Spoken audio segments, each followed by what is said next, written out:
Assalamualaikum warahmatullahi wabarakatuh. Halo semuanya, perkenalkan nama saya Jihan, NIM 2024-03-03-018. Video ini saya buat untuk memenuhi ujian tengah semester mata kuliah Sistem Informasi Keperawatan yang diaku oleh Bapak Nurse Rashid, MKOM, SPKOM. Di video kali ini saya akan mereview proyek kami yang berjudul pengembangan website kalender untuk pencatatan dan analisis siklus menstruasi berdasarkan ciri-ciri umum. Oke, langsung saja kita bahas tentang proyek ini.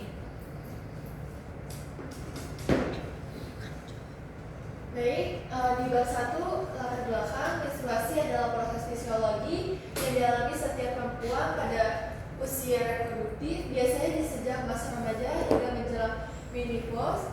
Umumnya siklus menstruasi berlangsung antara 21 sampai 35 hari dengan rata-rata 28 hari. Keteraturan siklus ini menjadi salah satu penanda penting kesehatan reproduksi. Jika terjadi ketidakteraturan, nyeri hebat atau muncul gejala lainnya. Nah, hal tersebut dapat mengindikasikan adanya gangguan seperti sindrom ovario polisistik atau disingkat PCOS. Jadi endometriosis itu anemia maupun kelainan hormonal. Oleh sebab itu, pemantauan serta pencatatan siklus menstruasi secara rutin sangat penting untuk menjaga kesehatan sekaligus mendeteksi dini kondisi masalah.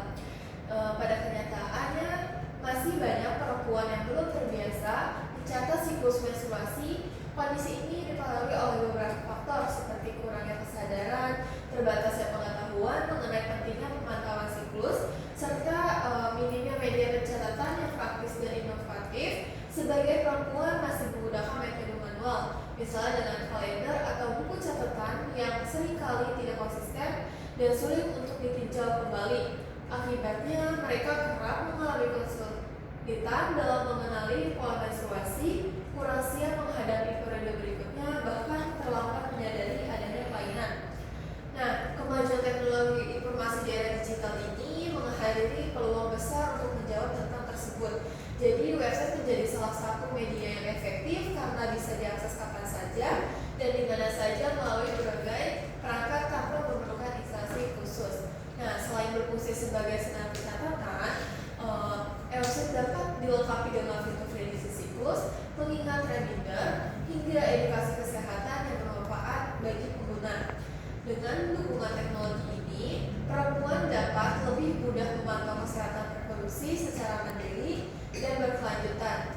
Jadi tujuan pengembangan website ini tentang menstruasi tidak hanya sebatas mempermudah pencatatan dan prediksi siklus, tetapi juga sebagai sarana edukasi, perlu penyajian artikel, terus ada informasi medis serta tips gaya hidup sehat. Pengguna dapat menambah wawasan mengenai pentingnya menjaga kesehatan reproduksi.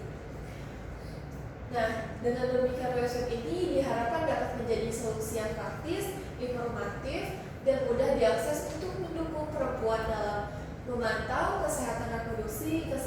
Kehadirannya bukan hanya meningkatkan kesadaran individu terhadap pentingnya kesehatan menstruasi, tetapi juga mendukung upaya pencegahan gangguan reproduksi sejak dini.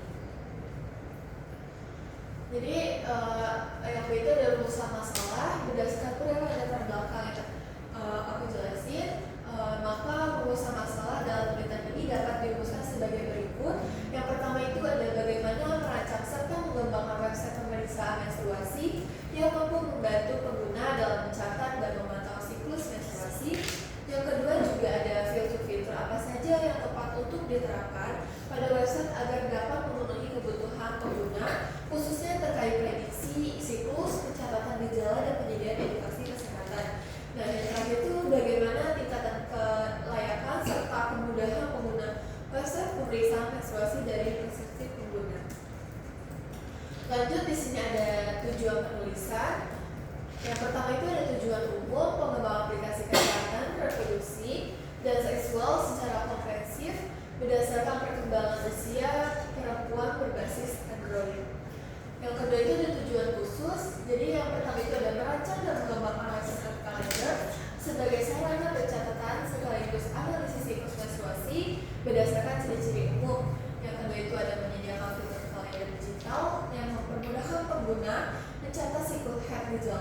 apa perubahan kondisi yang dialami.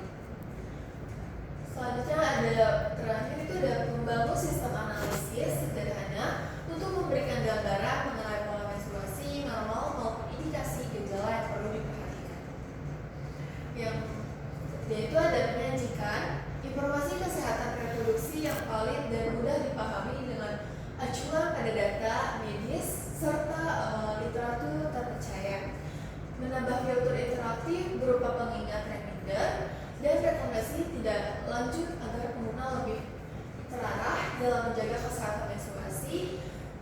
Terus yang F juga ada menyediakan laporan riwayat siklus dan gejala sebagai referensi yang dapat dimanfaatkan serta berkonsultasi dengan tenaga medis. Yang terakhir itu ada melakukan uji kelayakan guna menilai kemudahan pengguna serta membuat separate kalender bagi pengguna dan tenaga kesehatan. Selanjutnya di sini ada manfaat penulisan. Yang pertama ada manfaat untuk kesehatan. Poin pertama itu ada sumber informasi yang mudah diakses. Jadi website itu menyediakan edukasi tentang siklus menstruasi, kesehatan reproduksi. Terus kedua itu ada meningkatkan kesadaran kesehatan reproduksi, membantu perempuan memahami pola menstruasi normal dan membantu dan mengenali gejala yang tidak wajar agar lebih cepat melakukan deteksi dini terhadap gangguan kesehatan. Selanjutnya adalah meningkatkan kesadaran reproduksi, membantu perempuan memahami pola menstruasi normal dan mengenali gejala yang tidak wajar agar lebih cepat melakukan deteksi dini terhadap gangguan kesehatan. Terus ada mengurangi stigma dan kesalahpahaman. Website ini menjadi media edukasi publik untuk meluruskan mitos seputar tentang menstruasi. Terus ada membantu perencanaan aktivitas sehari-hari. Jadi kayak lebih mudah mengatur jadwal kegiatan, olahraga maupun perencanaan keluarga. Terus selanjutnya ada meningkatkan literasi digital bidang kesehatan. Biasanya ini untuk memanfaatkan teknologi digital website sebagai sarana belajar menjaga kesehatan diri. Terus ada mendukung kesehatan mental dengan adanya filter informasi dan mengingat masyarakat lebih setia menghadapi perubahan fisik maupun emosional saat menstruasi sehingga dapat mengurangi kecemasan. Nah, yang terakhir ada menjadi media konsultasi awal. Jadi website dapat menyediakan jalur konsultasi daring dengan tenaga kesehatan sehingga masyarakat bisa mendapat arahan awal tanpa harus langsung datang ke fasilitas kesehatan.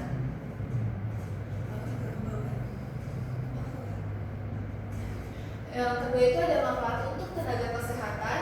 Yang pertama itu ada sebagai sarana untuk mengedukasi remaja dan masyarakat tentang menstruasi serta penting pemantauan kesehatan reproduksi. Website ini dapat digunakan untuk memperkuat upaya pencegahan dan pengelolaan masalah kesehatan terkait menstruasi dengan memberikan informasi yang jelas dan mudah dipahami. Nah, riwayat siklus ini tercatat membantu juga tenaga kesehatan dalam menganalisis pola menstruasi pasien secara lebih objektif, mempermudah proses diagnosa awal, dan memberikan rekomendasi penanganan medis dapat digunakan sebagai media pendukung dalam program edukasi kesehatan reproduksi masyarakat. Nah, selanjutnya ada bab 2. Di sini ada gagasan inovasi. Metodenya itu dalam pengembangan website edukasi menstruasi ini digunakan metode Protovix sebagai pendekatan pembangun sistem. Proses pembuatan dilakukan melalui beberapa tahapan penting untuk memastikan efektivitas serta kemudahan akses bagi pengguna.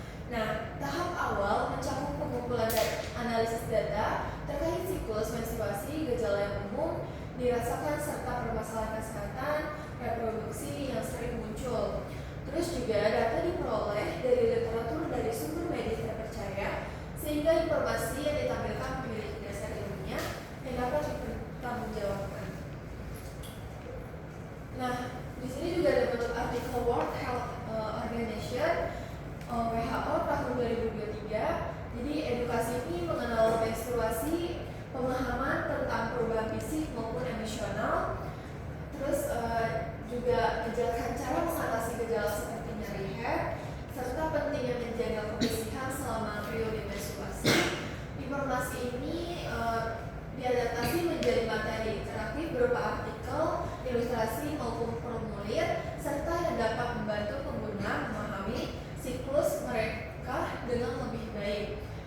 Dengan penyajian fitur yang interaktif dan mudah digunakan, website ini dirancang untuk memberikan informasi yang akurat dan relevan, sekaligus mendukung pengguna dalam memantau siklus serta mengenali gejala yang dialami.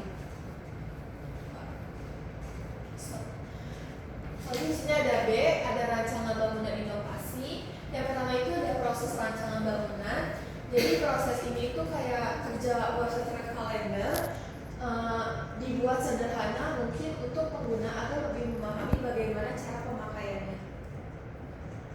Ini rancangan website menstruasi. Yang pertama kita ada login, habis login kita verifikasi diri, terus ada identifikasi siklus, evaluasi masa subur, terus ada yang terakhir itu informasi edukasi. Jadi yang pertama kan ada login ya. Jadi pengguna itu diminta masuk ke sistem menggunakan akun yang sudah terdaftar. Jika belum memiliki akun, pengguna dapat membuat akun baru dengan mengisi data diri. Dengan login diperlukan agar sistem dapat menyimpan dan menampilkan riwayat siklus head setiap pengguna untuk pemantauan berkelanjutan. Yang kedua itu ada verifikasi diri.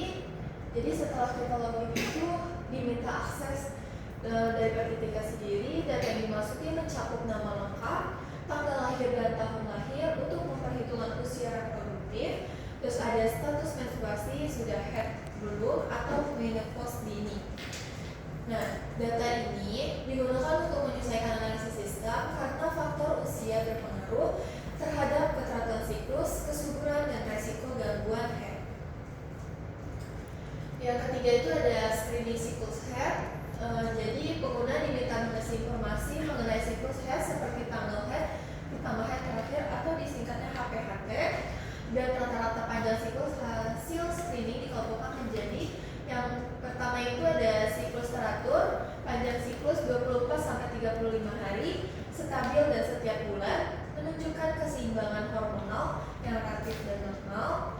Terus yang kedua itu ada siklus tidak teratur. Jadi panjang siklus sering berubah, bisa lebih pendek dari 24 hari atau lebih panjang dari 35 hari. Yang keduanya itu PMG-nya ada menandakan adanya kemungkinan gangguan hormonal, stres atau kondisi medis tertentu. Selanjutnya ini ada yang keempat, ada identifikasi siklus. Jadi sistem secara otomatis menghitung fase siklus berdasarkan data hari pertama head terakhir atau disingkat HPHT, dan panjang siklus rata-rata pengguna. Fase-fase yang diidentifikasikan yaitu yang pertama adalah fase menstruasi hari pertama sampai kelima. Yang pertama itu ditandai dengan keluarnya darah head. Terus poin kedua itu sistem akan memberikan rekomendasi terkait manajemen dari head, menjaga keberhasilan organ intim, serta pentingnya mencatat volume darah head. Nah, yang kedua itu ada fase follicular hari ke-6 sampai ke-13. Sel telur dalam ovari mulai matang, estrogen meningkat, serta energi tubuh lebih baik. Edukasinya itu masa tepat untuk berolahraga, menjaga pola makan, dan persiapan masa subur. Nah, yang ketiga itu ada masa ovulasi, sekitar hari ke-14 kurang lebih 2 hari. Nah, yang poin pertama itu ada sel telur matang dilepaskan dari ovarium. Terus yang kedua itu ada masa paling subur dan memiliki peluang kehamilan paling tinggi. Edukasinya itu cara mengenali tanda ovulasi atau kayak lendir serviks jernih, suhu basal tubuh, libido meningkat. Yang keempat itu ada fase luteal, hari ke-15 sampai ke-28 hari. Itu rahim mempersiapkan diri untuk kehamilan. Nah, jika tidak ada pembuahan hormon, progesteron menurun lalu memicu menstruasi kembali. Edukasi waspada gejala PMS, terapkan gaya hidup sehat untuk mengurangi ketidaknyamanan. Nah, yang kelima itu ada evaluasi masa subur atau resiko. Jadi berdasarkan data siklus yang dimasuki, sistem akan memberikan evaluasi. Yang pertama itu ada perkiraan masa ovulasi, jadi membantu pengguna mengetahui kapan masa subur terjadi. Yang kedua itu ada kemungkinan hamil. Bila berhubung saat masa subur, peluang kehamilan itu lebih tinggi. Terus ada resiko gangguan siklus, ditandai bila siklus sangat pendek, terlalu panjang, atau gejala PMS yang mengganggu aktivitas kita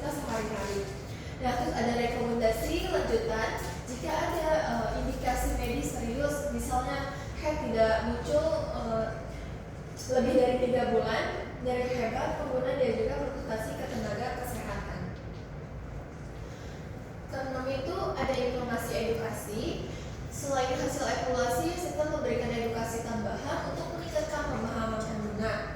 Nah, yang A itu ada edukasi kesehatan reproduksi. Yang poin pertama itu pentingnya mencatat siklusnya setiap bulan. Terus juga yang kedua ada hubungan siklus head dengan kesuburan dan kesehatan hormonal. Terus juga kebersihan head saat head. Poin pertama itu ada cara menjaga kebersihan organ intim saat menstruasi. Terus keduanya itu ada tips memilih pembalut atau menstruasi cup yang tepat. Yang C itu ada informasi masa subur dan KB alami. Poin pertama itu ada pengetahuan tentang metode kalender untuk mencegah atau merencanakan kehamilan. Poin kedua itu ada cara mengenali tanda tubuh saat ovulasi. Terus yang D itu ada waspada gejala gangguan head. Informasi tentang gejala yang tidak normal. Jadi darah terlalu banyak, head tidak teratur, dari hebat atau tidak head sama sekali. Next. Nah, di sini nih ada fitur utama dalam aplikasi. Berikut beberapa fitur yang akan didapatkan para pengguna dalam mengakses website Red Calendar. Jadi kerangka di dalam website yaitu aplikasi yang dirancang untuk membantu wanita memantau atau memahami serta mengelola siklus menstruasi dengan mudah dan akurat. Terus yang kedua itu ada tampilan awal, terdapat desain menarik. Ini contohnya, terus dengan dominan warna merah mudah serta nama website Red Calendar. Pada halaman ini, pengguna dapat langsung mengklik tombol login atau dapat untuk masuk ke dalam fitur selanjutnya. Terus selanjutnya itu ada tampilan selanjutnya. Ini bentukan rancangan tampilan selanjutnya di dalam website. Bagi para pengguna baru akan diminta untuk mengisi data identitas diri seperti nama lengkap, tanggal lahir, dan alamat email. Data ini digunakan untuk menyelesaikan perhitungan serta mengingat masa siklus menstruasi secara operasional. Selanjutnya ada tampilan pilih siklus head. Pada tampilan ini pengguna diminta untuk mengisi data terkait tanggal lahir, tanggal hari, pertama head terakhir, rata-rata lama menstruasi, dan rata-rata panjang siklus head dan gejala. Sebelumnya sistem akan secara otomatis menghitung prediksi masa ovulasi, masa subur, dan periode menstruasi berikutnya. Ini bentuk rancangan di dalam website Red Calendar. Terus selanjutnya itu ada tampilan evaluasi masa subur. Ini tampilan di dalam websitenya. Jadi pengguna dapat melihat grafik masa subur yang ditandai dengan warna berbeda. Fitur ini membantu pengguna yang sedang merencanakan kehamilan maupun yang ingin menunda secara alami. Nah, selanjutnya ini ada tampilan rancangan informasi edukasi di dalam website. Jadi pada halaman ini berbagai artikel edukatif tentang kesehatan reproduksi, kebersihan organ intim, nutrisi selama menstruasi, serta cara menjaga keseimbangan hormon. Informasi disajikan secara ringan namun ilmiah agar mudah dipahami oleh semua kalangan. Nah, selanjutnya di sini ada rancangan tampilan terakhir di dalam website. Di akhir sesi nanti di dalam website itu, pengguna akan melihat hasil analisis lengkap berdasarkan data yang telah dimasukkan. Fitur ini memberikan rekomendasi terkait pola hidup sehat, pengingat siklus berikutnya, serta saran medis jika terdeteksi adanya pola siklus yang tidak normal. Di sini ada C, itu ada kebermanfaatan dan keberlanjutan. Jadi yang pertama itu ada manfaat bagi pengguna. Poin pertama ada memfasilitasi perempuan dalam mencatat dan memantau siklus menstruasi secara lebih mudah melalui kalender digital. Contohnya yang tadi yang dibikin website. Terus yang kedua itu ada menyediakan perkiraan siklus menstruasi berikutnya serta masa subur yang dapat dimanfaatkan untuk perencanaan maupun pencegahan kehamilan. Yang ketiga itu ada menawarkan fitur pencatatan gejala seperti nyeri, perubahan mood atau sakit kepala agar pengguna lebih memahami pola tubuhnya. Terus yang keempat itu ada fungsi sebagai media edukasi kesehatan reproduksi dengan menyajikan artikel, tips kebersihan serta panduan gaya Nah, yang poin terakhirnya itu ada mendorong peningkatan kesadaran dan kepedulian perempuan terhadap kesehatan reproduksi sejak usia dini. Nah, yang nomor 2 itu ada manfaat bagi tenaga kesehatan. Yang poin pertama itu ada data riwayat siklus yang tersimpan dapat dimanfaatkan sebagai bahan konsultasi dengan dokter maupun bidan. Poin kedua itu ada pembantu tenaga medis dalam menilai pola menstruasi pasien secara lebih akurat dan terukur. Terus yang ketiga adalah memudahkan proses deteksi awal serta pemberian saran atau penanganan medis yang sesuai. Yang poin terakhir itu berfungsi sebagai sarana pendukung dalam kegiatan edukasi kesehatan reproduksi bagi masyarakat.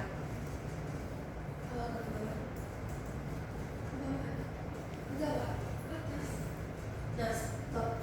Yang kedua itu ada Silence ide. Yang pertama itu ada pendekatan terpadu.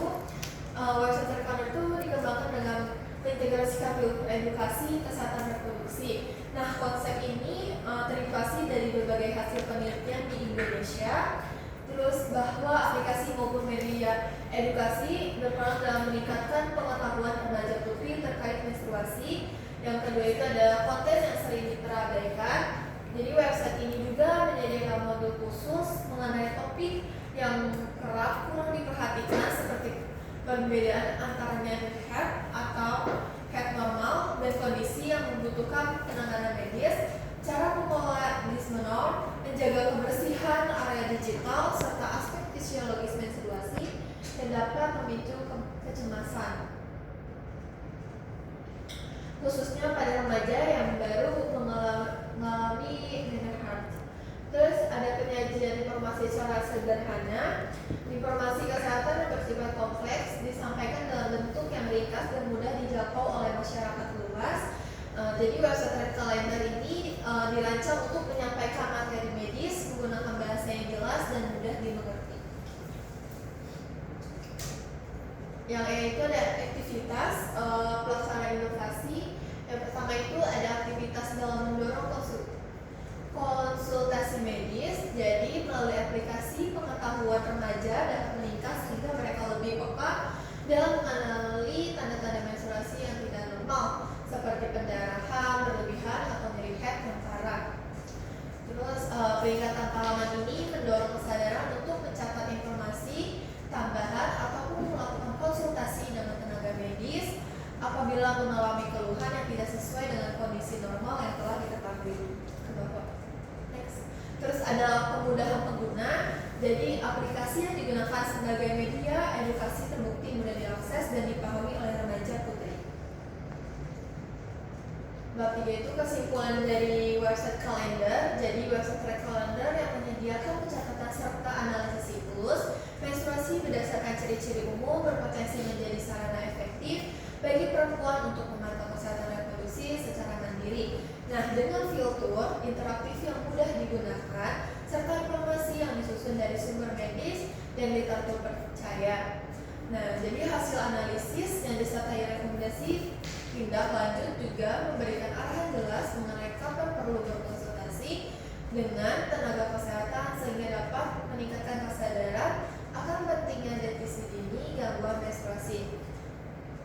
Nah, jadi selain bermanfaat bagi individu juga, website ini juga berfungsi sebagai media edukasi yang dapat mendukung tenaga kesehatan dalam memberikan informasi serta konseling seputar kesehatan reproduksi. Terus, jadi melalui pencatatan data siklus dan gejala platform ini berkontribusi dalam menyediakan informasi berharga yang dapat dimanfaatkan untuk penelitian lebih lanjut mengenai kesehatan menstruasi. Jadi upaya pencegahan sekaligus penanganan permasalahan menstruasi serta menawarkan solusi yang relevan dan mudah diakses oleh masyarakat luas. Dan terakhir itu ada saran. Jadi saran untuk masyarakat ada pertama itu meningkatkan pemahaman dan kesadaran mengenai pentingnya menjaga kesehatan reproduksi. Yang kedua itu ada memanfaatkan navigasi menstruasi sebagai sarana untuk memakai siklus mencatat gejala. Yang ketiga itu ada mengurangi stigma serta rasa sungkan dalam membicarakan menstruasi sehingga remaja dan perempuan lebih luasa untuk mencari informasi maupun solusi yang dibutuhkan. Yang kedua itu ada sarana untuk pelayanan masyarakat, tenaga kesehatan dan pemerintah. Yang A itu adalah mendorong pemanfaatan aplikasi menstruasi inovatif di berbagai fasilitas seperti posyandu, puskesmas, sekolah, terus ada maupun komunitas remaja. Yang B itu ada tenaga kesehatan yang menggunakan data yang tercatat dalam aplikasi sebagai dasar untuk memberikan konseling atau rekomendasi yang lebih akurat. Yang C itu adalah pemerintah dapat berperan dalam mengadakan kampanye kesehatan reproduksi berbasis digital guna memperluas akses layanan kesehatan yang lebih inklusif. Next. Yang ketiga itu ada saran untuk pendidikan. Yang pertama itu ada integrasikan materi edukasi kesehatan reproduksi. Jadi termasuk pemanfaatan teknologi seperti aplikasi menstruasi ke dalam kurikulum sekolah. Yang B itu ada guru BK maupun tenaga pendidik dapat menggunakan aplikasi ini sebagai media pendukung, memberikan konseling dalam permasalahan kesehatan reproduksi remaja. Terus yang C itu ada mendorong perguruan tinggi melakukan penelitian lanjutan guna mengembangkan aplikasi kesehatan yang lebih interaktif, tepat serta sesuai dengan kebutuhan masyarakat. Jadi ini ada daftar pustaka atau jurnal dari merancang website Red Calendar. Baik, ini video presentasi dari saya. Kurangnya lebih mohon maaf. Wassalamualaikum warahmatullahi wabarakatuh.